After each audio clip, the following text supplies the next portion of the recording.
Welcome to my class students. और आज की क्लास होने वाली है हमारी नंबर एक्सट्रैक्शन के प्रोग्राम को लेकर। हम किसी नंबर को किस तरह से एक्सट्रैक्ट करते हैं ये चीज़ हम इसमें देखने वाले हैं। तो नंबर एक्सट्रैक्ट करने के लिए अगर हमने कोई डिजिट डाली हुई हैं तो वो उन डिजिट्स को रिवर्स ऑर्डर में हमारे सामने शो करेगा। रिवर्स ऑर्डर में इट मीन्स जैसे हमने कोई डिजिट डाली है 4 5 6 तो आउटपुट में देगा हमें वो 6 5 4। इस तरह से हम डिजिट को एक्सट्रैक्ट करके उन्हें रिवर्स ऑर्डर में हम शो कर सकते हैं। तो इस तरह के प्रोग्राम कैसे बनाए जाते हैं ये चीज़ हम देखने वाले हैं। तो सबसे पहले मैं यहाँ पर इम्पोर्ट लगा रही हूँ क्योंकि इम्पोर्ट की मेरे को ज़रूरत पड़ेगी स्कैनर क्लास के लिए। एक नंबर जो इनपुट कराएंगे वो हम यूज़र से इनपुट कराएंगे। तो import Java dot यूटिल dot star और ये हमारा इम्पोर्ट हो गया है। इसके बाद नेक्स्ट में हमें क्लास लेनी है अपनी, तो हमने क्लास बनाई हुई है। ये मैंने ऑलरेडी नंबर एक्सट्रैक्ट के नाम से बनाई हुई है, तो नंबर मैं डाल रही हूँ क्लास का नेम, ठीक है। उसके बाद मैंने क्लास को ओपन किया। अब ये इम्पोर्ट में स्पेलिंग सही कर देती हूँ मैं, रॉन्ग हो गया है। ये मेरी क्लास बन चुकी है। क्लास बनने के बाद मेरे को क्या करना है कि जो मुझे अपना नंबर इनपुट कराना है वो मुझे यूज़र से इनपुट कराना है। तो स्कैनर क्लास को कॉल कर लेते हैं। Scanner SC is equal to new scanner और सिस्टम डॉट इन। ये मैंने अपने स्कैनर क्लास को, फ़िलहाल मुझे स्कैनर क्लास की ज़रूरत है यहाँ पर। उसके बाद क्लास ओपन किया और स्कैनर क्लास के बाद हमें चाहिएगा कुछ वेरिएबल्स। तो इंट ए ले लिया है।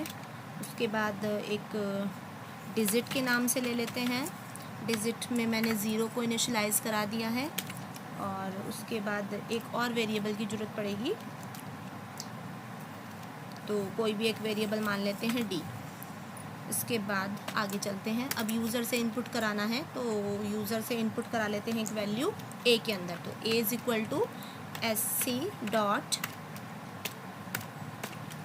Next int. ये वैल्यू हमारा यूज़र देगा और जब वैल्यू हमारा यूज़र देगा तो वो वैल्यू हमारी A के अंदर स्टोर हो जाएगी, ठीक है। तो ये चीज़ हमारी यहाँ तक हो चुकी है। इसके बाद हमें एक, चाहें तो आप यहाँ पर भी एक मैसेज डाल सकते थे इससे पहले SOPLN के अंदर, system dot out dot print LN। और क्या मैसेज, एंटर द नंबर। ये हम मैसेज डाला हुआ है यहाँ पर। तो उससे क्या होगा, पहले एक नंबर लिखा हुआ आएगा और नंबर आने के बाद वो जो नंबर है वो A के अंदर इनिशियलाइज हो जाएगा। तो इस तरह से हमने ये इसके अंदर डाल लिया। मैं अपनी कोडिंग विंडो फुल कर लेती हूँ और उसके बाद में देखती हूँ, ठीक है। तो इतना हो चुका है। ये रेड क्यों दे रहा है, रेड देने के लिए, अच्छा हमने मेन मेथड तो लगाया ही नहीं है, तो मेन मेथड हमने यहाँ पर लगाना भूल गए हैं। तो ये मैंने यहाँ पर मेन मेथड लगा दिया है, पब्लिक स्टैटिक void main और ये string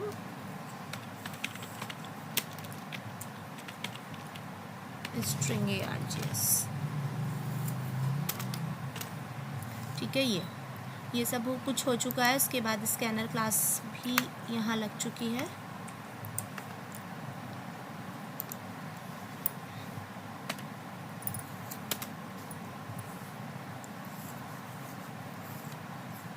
तो ये हमें यहाँ पर पहले एक मैसेज आएगा।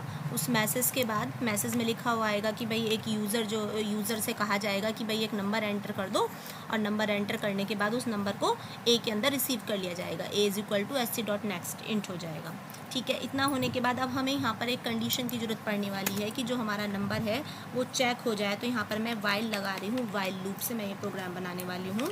तो इसमें हम A को चेक करने वाले हैं, A इज़ ग्रेटर देन 0, यानी वो कंडीशन हमारी तब तक चलेगी, वाइल मीन्स जब तक क्या हो, A हमारा 0 से ग्रेटर देन रहे, 0 से बड़ा रहे, तब तक उसको क्या करना है। तो उसको करने के लिए जो हमारा डिजिट है, जो हमने एक डिजिट के नाम से वेरिएबल बनाया था, तो डिजिट को मैं क्या कर देती हूँ, digit is equal to A को मॉड करा देते हैं, A मॉड 10, यानी डिजिट के अंदर ए के अंदर जो भी नंबर डाला जाए उसे 10 से मॉड करा दिया जाए। सपोज़ करो ए के अंदर डाला गया 4 5 6, तो अगर उसे 10 से मॉड कराएंगे तो उसमें 6 आ जाएगा डिजिट में, क्योंकि मॉड क्या करता है, मॉड तो रिमाइंडर में वैल्यू को छोड़ देता है। तो अगर हम उसे 10 से 4 5 6 को डिवाइड करेंगे तो उसमें से वैल्यू हटा दी जाएगी, जो मॉड में बच रहा होगा आपका वो मॉड वाली वैल्यू यहाँ पर आकर स्टोर हो जाएगी। ठीक है, डिजिट के अंदर जाकर स्टोर हो जाएगी। और डिजिट के अंदर स्टोर होने के बाद मेरे को क्या चाहिए, यहाँ पर ये टर्मिनेशन चाहिए एक तो, और यहाँ पर डाल देते हैं SOPLN।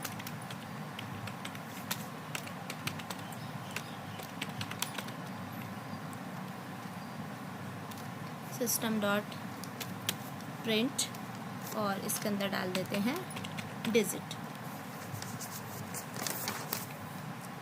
ठीक है, ये डिजिट हो चुकी है, यानी वो डिजिट को प्रिंट कराएगा और वापस क्या कर दे, वापस ए के अंदर ही उस डिजिट को वापस उसे 10 से डिवाइड कर दे।